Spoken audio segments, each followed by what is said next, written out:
we all think back to GDPR, where the EU took a lead, and it's about data control, data privacy, which is going to be important in the world of artificial intelligence as well. But if you look at the impact of GDPR, as you mentioned, big companies like Google, they hardly changed their business model. For the average consumer, nothing much changed except the fact that we need to accept cookies on every single website that we visit every single day. Do you think this is going to go to a next phase? I mean, there's a lot to do about decentralization of data, data ownership coming back to the customer. Today, this is not a reality. I'm personally pretty skeptic about that. Do you think in the next few years we're actually going to get there to that point where as a user, as a consumer, you have the power back about what happens with your data? So I agree with you. I think GDPR, so first off, it's important there was initial legislation. Keep in mind that it costs hundreds of millions of dollars to put a pharmaceutical into the market. And the reason why is we have regulatory bodies that make you test it to ensure that you don't break out in hives and go into encephalitic shock when you take a pain relief.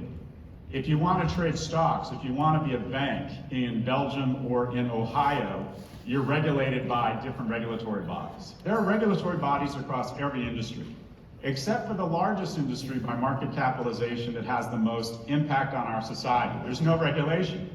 And you started, and I think it's important that someone started with GDPR, but the practical reality is you got played. And that is the lobbyists and the people and the cheap whores, I would call our elected officials. I don't mind that they're whores, I mind that they're so cheap.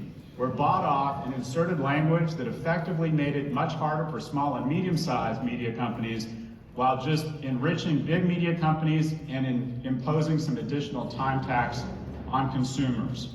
The most recent legislation that you're talking about, I think, will actually have more teeth, and you're seeing the EU move in. The EU, I think it's the UK, just blocked the acquisition of Activision by Microsoft. So you're seeing the EU's backbone stiffen, and I also think the EU is occupying the space it commands for the first time, and that is, they're not a series of one-offs of medium-sized economies. They're the largest economy in the world. And the moment they start acting together and they don't let perfect be the enemy of good, they can lead on this stuff. Yeah. So my impression is, especially some of the legislation on DSA, DMA that's coming out of the EU, strikes me as real legislation and has real teeth.